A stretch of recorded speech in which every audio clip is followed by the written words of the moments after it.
Well, welcome everybody. It is good to be back on day 2 of our conference. My name is Maria Thacker-Gothi, and I am filling in for one of our wonderful board members, Mark Buzik with Akesogen, who unfortunately sends his regrets and is unable to moderate today. But Mark has pulled together an outstanding panel, and I'm really excited to hear about a number of lessons learned and where we're going post-pandemic and the future of medicine in the coming years here. So we have a great lineup of speakers today for us, and I'm going to invite each of them to first introduce themselves and who they're with, and I will get started first with Chris, actually, and invite Chris to introduce himself. So Chris. Great. Well, thanks so much for having me. It's a pleasure to be here. I am a professor of genomics and physiology and biophysics at Weill Cornell Medicine. I also wear a hat doing some work in genomics and deploying new technologies at Tempus Labs, which you'll hear about shortly from Lauren. And also have had some companies that spun out of the lab and out into the space of diagnostics as well as in precision medicine. So very excited to be here today. Great. Thank you, Chris. Lauren? Hi, I'm Lauren Silvis. I am the Senior Vice President of External Affairs at Tempus, a precision medicine company based in Chicago, but of which Akesogen is part. I oversee regulatory policy and government affairs. I have previously served as the Chief of Staff of FDA, as well as Deputy Center Director in the Center for Devices there. And I recently served at HHS as a Senior Advisor on the COVID-19 response for the Chief Scientific Officer. Excellent.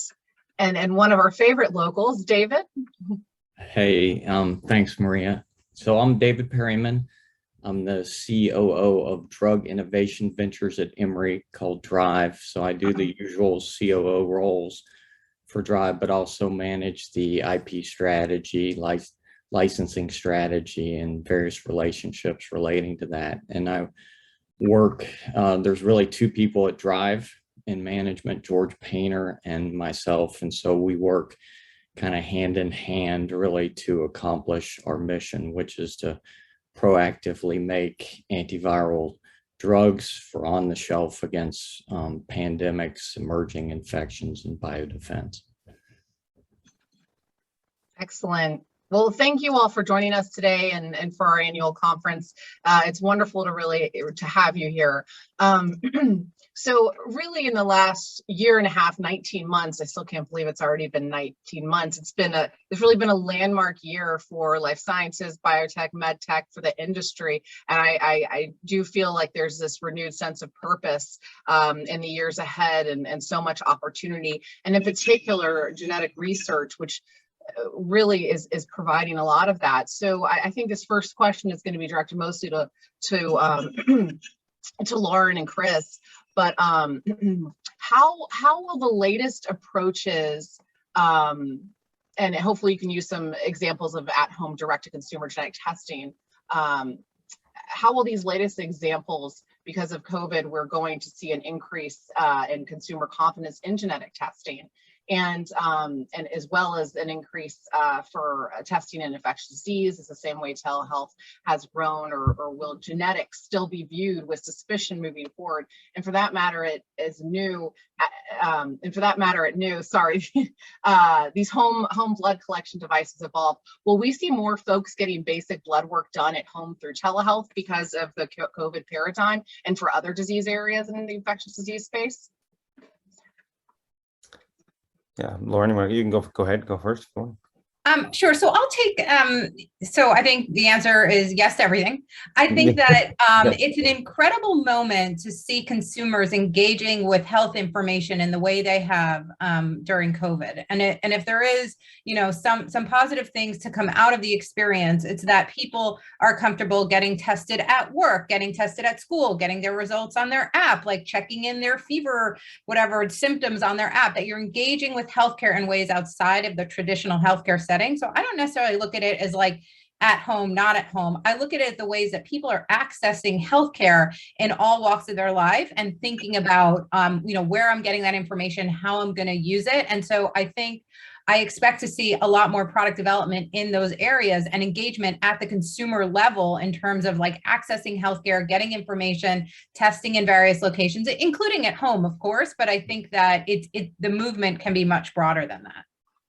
Yeah, I'd agree. I think all those things have really rapidly accelerated. And there's even a RAD program that's just about rapid acceleration of diagnostics through the NIH, which just does just that, is getting more tests to more people in more places with greater ease. Obviously, we've done some of this at Tempus, where when you get a test, there's an app and you can see your results, and you can use it, share it, you link it to your medical records. But there's other systems that have put testing at home. So it's antigen testing or even nucleic acid testing. Lucira, Q Health are some more recent examples. We worked on a LAMP-based test that was also used and deployed at fire stations and police centers. So, in the early part of the pandemic, we really realized what happened when you had lack of supply chain for testing. And I think hopefully we'll never see that happen again, because it led to tens of billions of dollars to get better and more and different tests on the market with different supply chains. So I think, the suspicion people viewed was just towards when they get unreliable tests for antigens, which there's many ways to make an antigen test. And on the serology side, also on the testing side. So we published some work with the XPRI showing that there's a lot more variability in antigen testing, but it's also gotten better over time. And I think there'd never been a really large scale push to develop it and improve it and benchmark it as much as happened in the last year. So even though there was a bit of confusion in the early days, I think it's actually writ large really improved how people can get care. And again, I think as Lauren just said, it really has become ubiquitous and people have gotten used to it. So I think it's a good thing going forward. And also it's more convenient if you can just take it at home.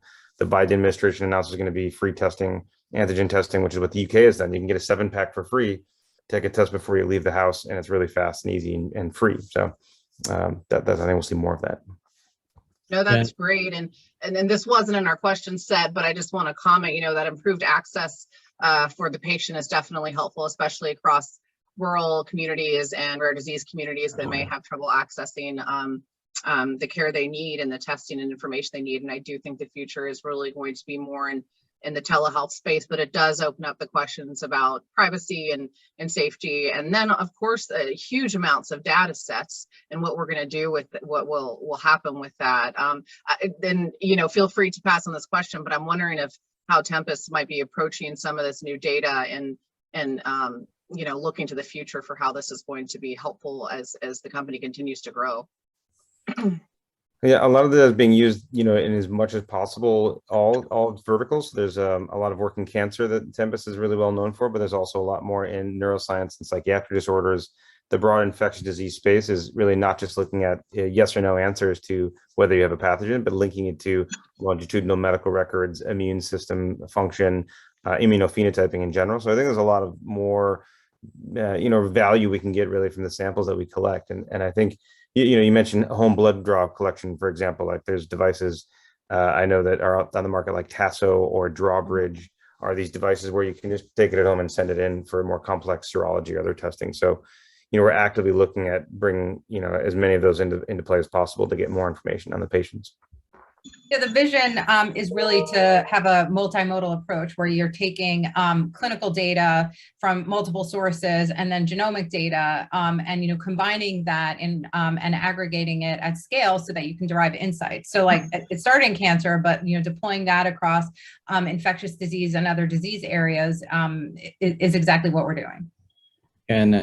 And Maria, if I can add to that, please. Amplify Lauren's comment, sort of from our perspective, right? Direct acting antivirals, which molnupiravir is one. Hopefully others will hopefully it'll get approved and others will come behind it. But they universally work best early in infection, right? And so the earlier you can detect, the better. And since this is an oral antiviral, it would go hand in glove with an early, easy to use, accurate diagnostic at home to basically come together to save lives potentially. So it's really, really important from our perspective as well. No, that's great. And David, just building on that, you've had some exciting news in the last few weeks to drive with the relationship and everything with y'all's antiviral. So now that Merck has applied for EUA for the first COVID-19 pill, which was developed to drive at Emory for those early stage COVID patients, as well as the amazing speed of getting vaccines to market, do you see our COVID learnings changing the way new drugs are brought to market in this field and any field, and really the business paradigm and modeling? Are there any changes in the future that you see? Yeah, well, I think if you look at our case is an example. And let me say first, molnupiravir is both early and moderate stages of COVID, which is potentially very important into its use and applicability and its ability to do good. But the question kind of goes right to the core of our Drive's reason to be, and that relates to the traditional problem in this field, emerging infections, pandemics, and that there's not an identified market. There's no profit to be currently pointed at or had when these things are unidentified, when they haven't emerged yet. So industry doesn't really address this problem. And so we were kind of born 10 years ago, very proactively, initially funded proactively by Emory through Dennis Leota to say, hey, what's wrong with drug discovery as it's been and the potential harm that these viruses can cause on us through pandemics or biodefense issues. And so we started looking early on in that regard for broad spectrum antivirals, right? So vaccines are fantastic. It's been amazing to watch and so critical and so absolute first and front line in our addressing public health issues, emerging infections. But broad spectrum antivirals have a potential advantage over vaccines in that if they're truly broad spectrum across multiple different viral families, and ideally you can get 2 or 3 of these, then they literally can be sitting on the shelf, right? And when the pandemic is emerging, there's a drug to it that can help and bridge the gap in the time until vaccines are developed. And so that was our concept. So we were right on the edge. We had a lot of great support from our federal government, from NIAID and DETRA to get us there, as well as the initial support from Emory in terms of funding and all the science at Emory as well. And so we were poised to be there based on that proactive, new style, if you will, type of drug development to address this gap. And then it turned out we had prior tests against SARS and MERS, and we were on the edge of clinical testing, and then the pandemic hit, and there we were. But ideally, things would be more advanced. They would be on the shelf. There would be multiple of these, and we could, have a global positive impact in preventing or at least helping early address pandemics before they cost us the trillions and trillions, as did COVID. As a quick follow-up, are most of them nucleoside analogs? Is that what you've been looking at? Yeah, we're exclusively nucleoside analogs against the viral polymerase because of the polymerase is highly conserved, probably, as you know, and why you're asking. Yeah. So that's our goal, right? To go after that. And we stayed laser focused on that. There are a lot of potential distractions and a lot of different ways to address viruses. And, we sort of felt that was an area that Emory had been best in the world at, that we could laser focus and synergizing with and stay on top of, that then could give us this one and hopefully 2 or 3, the next things that we're going to try to go after. And hopefully a lot of other people will go after.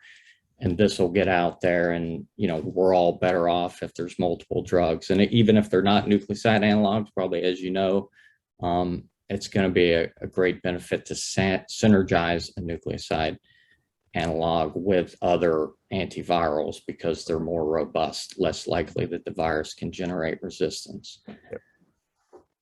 Oh, that's great. It's definitely another tool in that preparedness toolkit. Lauren, I want to pivot to you into the regulatory space. So a bit about that regulatory pathway. Will learning from this pandemic change the way the FDA is organized and responsive to new drug submissions, in your opinion?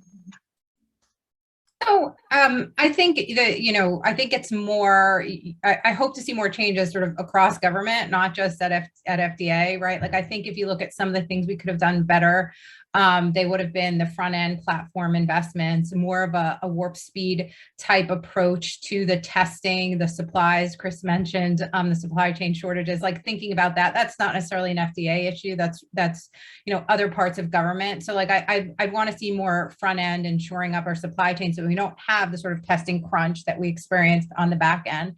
I think also not necessarily an FDA issue, but if you look at what's going on now, like with the boosters and the data, I hope we see better data collection across the country, because we're sitting there looking at data from Israel to inform our decision about the performance of the Pfizer vaccine. I mean, and we had that vaccine authorized very early and distributed very early in the United States, yet we don't have sufficient population-wide data collection to inform our own regulatory decision making.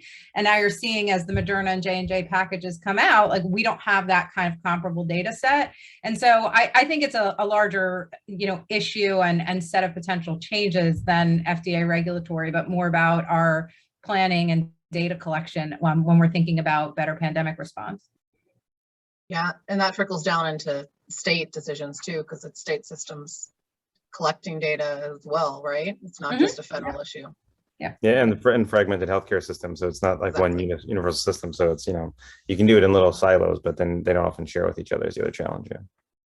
Yeah, I mean, and this brings in something again we haven't previously discussed, but how can we leverage the partnerships and the competitive trade we've shown in terms of collaboration to respond to COVID, to help also tackle some of our health system issues, to help us collect better data and improve those. So hopefully that theme of partnership and collaboration will ensue well beyond as well through COVID as we continue to battle it, but is let's say a cultural shift too. But maybe that's me being a little idealistic. But I can be optimistic about it. No, I think there's even federal dollars behind that optimism to try and address, what's called the RADx program. There's the Rapid Acceleration of Diagnostics, and then -UP, which is underserved population. So explicitly saying, we know we're not reaching everyone. How do we get out into more communities and, get the tendrils of the healthcare system out to the people who need it most? So the optimism sometimes need to be buoyed by dollars, and this is at least happening in this case. Yeah. Well, I will remain cautiously optimistic, Chris. Yes. And speaking of that, as we learn more about surveillance for the variants, Chris, should the CDC and government be implementing a national surveillance strategy for virus variants, as well as monitoring COVID antibodies over time? And I know Lauren touched on this, but I'd love to hear more from you. Yeah, you can guess my answer is more data of all kinds at all times. And so the answer is yes. In this case, we're actually another case here where it's actually happening. This has been something that's been fantasized about scientifically for decades, that every time you flush a toilet, some microbiologist somewhere cries because there's valid information that is lost every time you flush the toilet. But these days, there's a national wastewater surveillance system, the NWSS, being spearheaded by the CDC. We have one of those grants at Cornell, along with other collaborators at Miami and Wisconsin. And we're actually doing this systematically now to track emergence of viral variants in not only patients, which you get them, we sequence them, of course, that's obvious, but in the wastewater itself, which is totally disgusting. It makes me glad I'm not a grad student anymore. I'm not the one actually always in the sewer, but is extraordinarily informative, because we can see, you don't have to, it's actually in some cases 3 or 4 days antecedent to the spike of the population. You'll see the spike of the amount of the virus and even the clade or the strain of the virus appear in the wastewater. So it is a really great universal system for tracking who's dropping viruses into the wastewater. And so again, this has been talked about for a long time, and is now actually is getting funded. Data is being shared. There's groups across the country doing this, so it's very exciting at both familiar places like the patients, and also unusual places like every time you flush the toilet. Excellent. Well, I definitely just learned something new. So that was definitely interesting. I appreciate the analogy. So I do have a question for all of you, and it's starting to tread into the policy area of things. We've definitely seen some failings here in the US and in other countries as well, from supply chain to preparedness, testing, education, and just general communications when it comes to vaccine hesitancy. Knowing what we know now, what are your opinion, in your opinion, are the 2 biggest policies we could have implemented pre-vaccine and post-vaccine availability that would have really impacted things and saved lives? And again, this is just your opinion. So, David, do you want us to go first? I'm going to pick on you first. Start with me. Yeah, that'll get me. Yeah, I mean, I take a slightly different. I mean, I get it. There's all kind of things we could do better, but this is the first pandemic of this magnitude, to your point, since 1918. And, there's going to be a lot of mistakes. And in our experience, I touched on this a minute ago. I mean, we proactively went after what we perceived as something that was a real threat, right? Had been a threat, was going to continue to be a threat. And there was government money, DETRA and NIAID, to back it up. And Emory was ready to get behind it. And so that government funding was actually absolutely critical. And that was something that is really, really good. And there's a lot of government funding, has been pointed out, across a lot of different realms. But in our particular case, that was such a great thing and great support. And so I would say, maybe if you have to say, what's a failing in that, it's that, we have short memories institutionally, right? My mom used to say, when I would ask for money in college, David, out of sight, out of mind. In other words, I wasn't getting paid. So, so SARS and et cetera, those were sort of a very similar thing, right? Out of sight, out of mind. The funding's big and it dwindles. So I would challenge us to have, if call that a failing, and to have us great institutional memory about what's going on, right? Because it seems like we'll never, ever forget it, and we probably won't, but others will.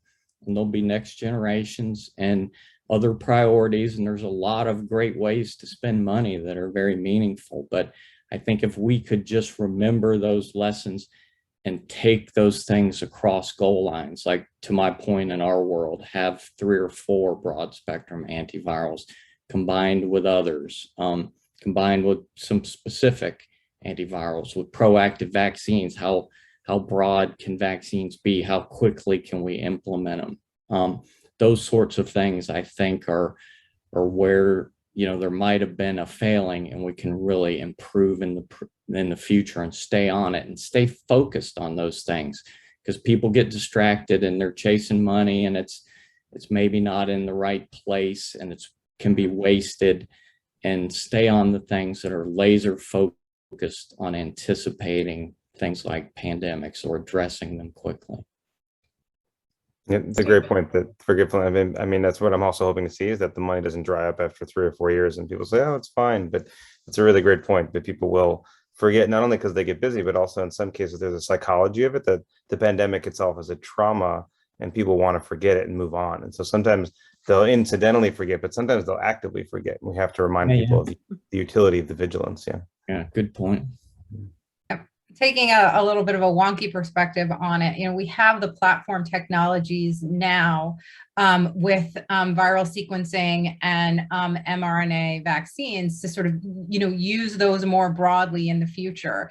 And, I hope we don't lose this moment, and also make those investments in the, continued utility, research and discovery, like using those 2 technologies, because they really do feed into each other. And I'm very familiar with the flu system, given my past government work, where we spend, the year with the surveillance and the strains and then predicting it. And then we have the WHO and we're meeting, and then we talk about what the strain should be. And then FDA has the strain selection, and then we work with the manufacturers to hopefully get the right flu strains. I mean, it takes a long time to build that system, right? But if we have more sequencing stood up now, and we have better data collection, and then we have technologies that can be modified going forward, like, we should make sure that we are continuing to build, leverage, develop the science, and feedback both the data and, use it to promote innovation. So that's, specifically what I hope to see we really take from this.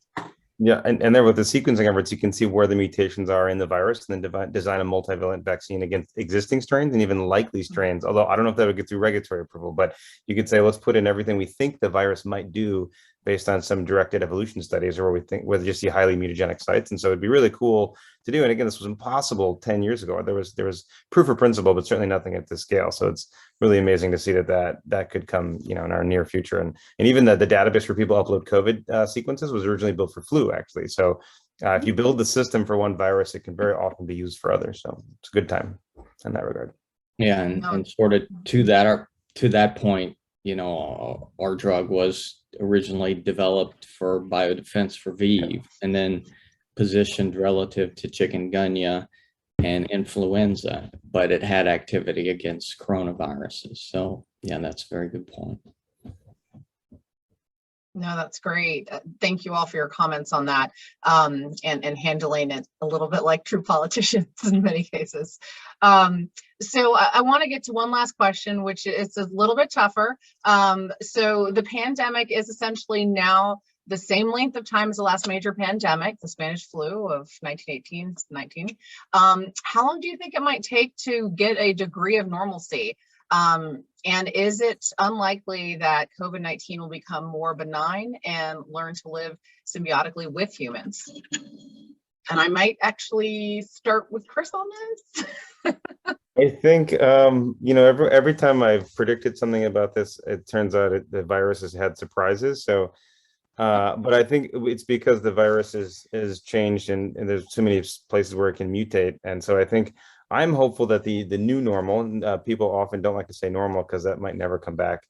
I think the new normal might be hopefully in January, February, when there'll probably be a bit of a winter surge. But if we can get enough children vaccinated, assuming an authorization goes through this month or early next month, by the time we get into the time when people are indoors, if most of the kids are vaccinated from 5 up and most of the adults, it should really attenuate any of the degrees of spread and hopefully eliminate some of the new variants. But at a global scale, there's not that many people vaccinated, right? So the virus is still moving through populations and mutating. And so I think I'm hopeful that we'll have something like a Valentine's Day that might look normal, where you could kiss your spouse, but you shouldn't kiss anyone else. But at least it'll feel normal. Maybe by then is my hopeful prediction, I'd say.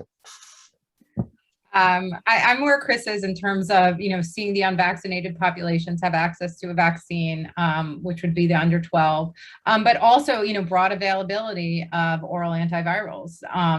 We started this by saying, you need multiple, you do need, I think, ideally a Tamiflu-like solution where even you have, exposure-based prophylaxis. So, in terms of, what would, I think, be, some other great tools to have in our arsenal as we hopefully watch case rates go down because of the, increasing vaccination potential and, getting through the latest surge. So that, that's what I hope to see to a, sort of easier to manage time coming next year. Yeah, and just to amplify, to first thank Chris for explaining why I haven't been kissed for over a year and a half. But kind of amplifying Lauren's point from our perspective, right? And from a personal perspective, like I still play competitive old guys soccer, and when this broke out, I was really missing that. But I decided at that point, even as slow as I was, there was still a very substantial risk. So I said, okay, we need a quality vaccine or a direct acting antiviral. Then I'll consider going back. And so the vaccines, again, exceeded all expectations, as everyone knows so well. And it's such a tremendous story. So then I went back, right? And okay, that now there's breakthrough infections.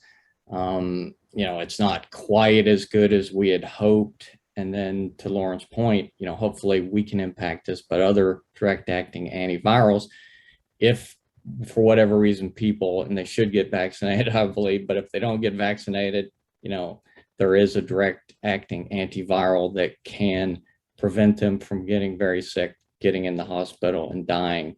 And if they've been vaccinated, they already have a low chance. And then if that kind of backs it up, you got this 1-2 punch. And then combine that, what we said earlier about early diagnostics coming into play and all the other things behind that, that's starting to feel a little bit more like back to normal. Like you can do things and maybe even get kissed by your wife. I hope she never sees this. I hope Chris's wife never sees this. I mean, just different kinds of kissing are enabled. I don't know. Never mind. There's no good way to end this conversation. No.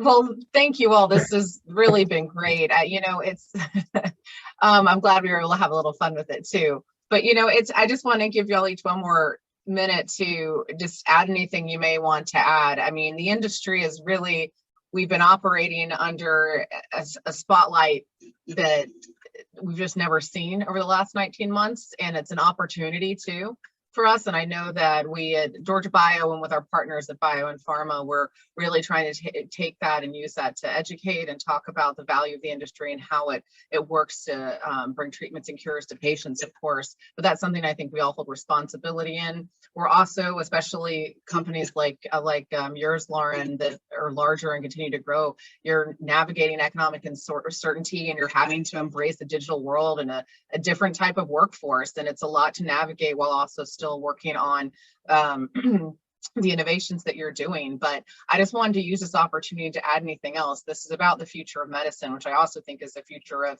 how we do business and how we even raise money, David. I don't even know if you want to touch on that, but I just wanted to close this out by giving you all an opportunity just to have any last remarks you may have before we end this. So with that, maybe Chris, I'll start with you again. Sure. I'll keep it brief, short and sweet, but I think as we've already heard, a lot more of the data will be multimodal, multi-omic, we like to say in the genomic space, and also longitudinal. So it's not just a yes/no answer, one-touch interaction with patients, but really building long-lasting relationships, like through apps, through testing, through their providers. But we learn a lot about how people's immune systems are changing and their risk for disease, the more data we have on them. And so I think we've really seen that there's a lot of power in engaging patients and whole healthcare systems long-term. And you're doing a lot of that Tempus and a lot of the other hospitals we work with. So I'm hoping to see more and more of that. And also, but some of that has to just be people have to feel safe, right? If they really do feel sick, they really should stay home. But sometimes they don't because they're worried they'd lose their job or they'd lose pay or they'd lose overtime pay. So I think, commensurate with changes in how people feel safe should be ways to guarantee sort of their employment safety as well. And so I think society hopefully will change a little bit for the better as well going forward. Definitely. Lauren? Sure. I mean, we've spent a lot of time talking about the incredible products and the incredible science that has helped us be in a much better place with this pandemic. But I think we should take a moment to talk about the people who, when everything was closed down and, a lot of people were remote, our lab was running the whole time, not just on COVID testing, but also for cancer patients. And that is what, this industry is all about, is the people behind the products. And so we have to continue to support them and remember that the reason we were able to do all this was, the people who were showing up to work throughout the pandemic to keep our labs running, to keep our, healthcare system running, to keep the pace of the science going so that we could have, these products. And, I don't think we always express how grateful we are to all of them. But, certainly if we're going to take a few moments at the end, it would be time to remember not just the products and the science, but, all the people who got us here. Yeah, and Lauren, you stole my exact word. It's it's been said a million times, right? But it's so appropriate that there's so many heroes across this, and that have done so much and are so critical. It's just always worth noting. And I'll just kind of add in our context, with our race, that went on since the pandemic broke, it was like a relay race. We kind of had the baton, early on, the baton was helped by a lot of people. I've mentioned all the people at Emory, the federal government funding, et cetera, getting that to a stage and, positioned and then handing off to industry to take it through early stage when things were very high risk and needed to move super fast, and people just move fast. And those days really, really mattered, from,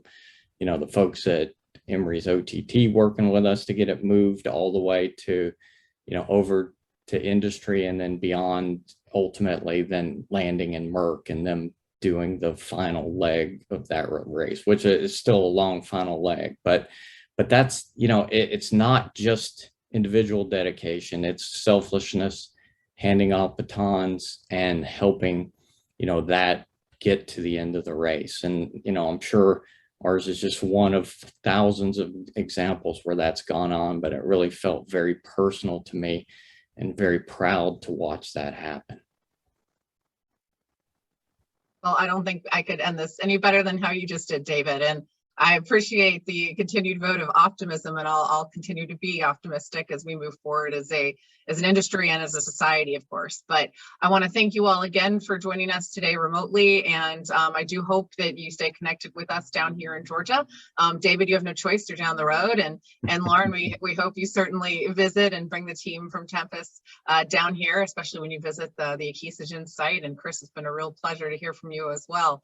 And thank you again to Mark Buzik for pulling this together. And with that, I bid you a wonderful day, and thank you again. Thank you. Thank you.